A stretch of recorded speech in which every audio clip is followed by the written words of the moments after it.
Friends, स्वागत है आपके अपने चैनल MCQ वाला में। आज हम जो हमारा कक्षा 9 की हिंदी की जीवन परिचय की सीरीज चल रही थी गद्य की, आज हम उसका लास्ट 8वां जो रविन्द्रनाथ टैगोर जी का जीवन परिचय है उसको लेकर आए। इसके बाद हमारा जो गद्य का जीवन परिचय समाप्त हो जाएगा, उसके बाद हम पद्य की ओर चलेंगे। ठीक है फ्रेंड, तो चलिए स्टार्ट करते हैं। अगर चैनल अच्छा लगे तो लाइक और सब्सक्राइब जरूर करिएगा मित्रों। आगे बढ़ते हैं। अध्याय 8 है, लास्ट है रविन्द्रनाथ टैगोर जी का, जो मैं हर वीडियो में अपने बताता हूँ कि लेखक एवं संक्षिप्त परिचय। अगर इसको आप याद कर लेते तो आधा पेज या पौना पेज तक आपका काम हो जाता है। ठीक है फ्रेंड, उसके बाद चलिए हम जीवन परिचय देखते हैं विस्तार से। रविन्द्रनाथ टैगोर का जन्म 1861 ईस्वी में कोलकाता में जोड़ासाँको ठाकुरबाड़ी में हुआ था। इनके पिता का नाम देवेंद्र प्रताप ठाकुर तथा माता का नाम शारदा देवी था। रविन्द्रनाथ टैगोर का परिवार एक संपन्न और बड़ा परिवार था। इनके भाई बहनों की कुल संख्या 14 थी। ठीक है, 14 थी। इनकी आरंभिक शिक्षा प्रतिष्ठित सेंट जेवियर स्कूल में हुई। 11 वर्ष की उम्र में उपनयन संस्कार के बाद अपने पिता देवेंद्र नाथ के साथ हिमालय यात्रा पर निकले थे। सितंबर 1887 ईस्वी में अपने भाई के साथ इंग्लैंड चले गए। वहाँ इन्होंने अंग्रेजी साहित्य का अध्ययन करते हुए पश्चिमी संगीत सीखा। इंग्लैंड से वापस लौटकर इन्होंने साहित्य के क्षेत्र में प्रवेश किया। 1914 ईस्वी में कोलकाता विश्वविद्यालय द्वारा इन्हें डॉक्टर की मानद उपाधि प्रदान की गई। ऑक्सफोर्ड विश्वविद्यालय द्वारा भी इन्हें दी लीट की उपाधि दी गई। इनका निधन 1941 ईस्वी में कोलकाता में हुआ। ठीक है फ्रेंड्स, साहित्य परिचय अगर देखें इनका, तो रविन्द्रनाथ टैगोर हमारे देश के एक प्रसिद्ध कवि, देशभक्त दार्शनिक थे। यह बहुमुखी प्रतिभा के धनी थे। इन्होंने कहानी, उपन्यास, नाटक तथा कविताओं की रचना की। इन्होंने अपने स्वयं की कविताओं के लिए अत्यंत कर्णप्रिय संगीत का सृजन किया। यह हमारे देश के एक महान चित्रकार तथा शिक्षाविद थे। 1901 ईस्वी में इन्होंने शांति निकेतन में एक ललित कलाम स्कूल की स्थापना की, जिसे कालांतर में विश्व भारती का रूप ग्रहण किया। यह एक ऐसा विश्वविद्यालय रहा जिसमें सारे विश्वविद्यालय की रुचियों तथा महान आदर्शों को स्थान मिला तथा भिन्न भिन्न समस्याओं, सभ्यताओं और परंपराओं के व्यक्तियों को साथ जीवन यापन करने की शिक्षा प्राप्त हो सके। उसके बाद सर्वप्रथम टैगोर ने अपनी मातृभाषा बंगला में अपनी कृतियों की रचना की। जब इन्होंने अपनी रचनाओं के अनुवाद अंग्रेजी में किया तो इन्हें सारे संसार में बहुत ख्याति प्राप्त हुई। इन्होंने बंगला के वीरभूमि में शांति निकेतन की स्थापना की थी।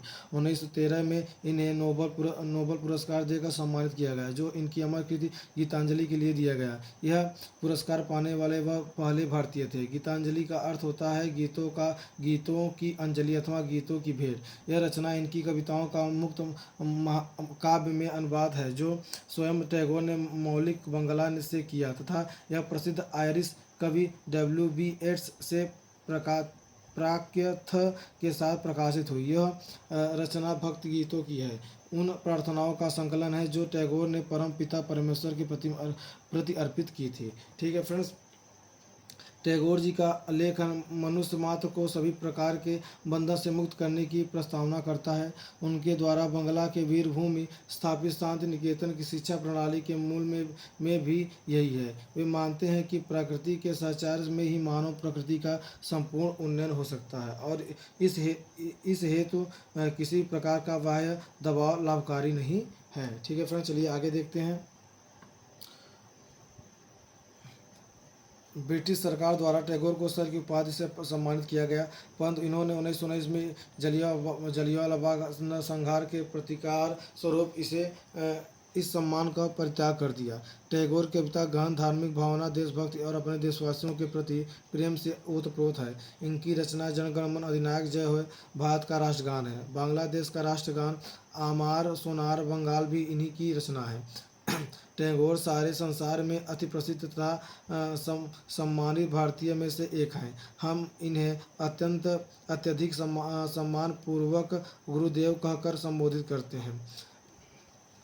यह एक विचारक, अध्यापक तथा संगीतज्ञ रहे। इन्होंने अपने स्वयं के गीतों को संगीत दिया, उनका गायन किया और अपने अनेक रंगकर्मी शिष्यों को शिक्षित करने के साथ ही अपने नाटकों में अभिनय भी किया। आज के संगीत जगत में इनके रविंद्र संगीत को अद्वितीय स्थान प्राप्त है। ठीक है फ्रेंड्स,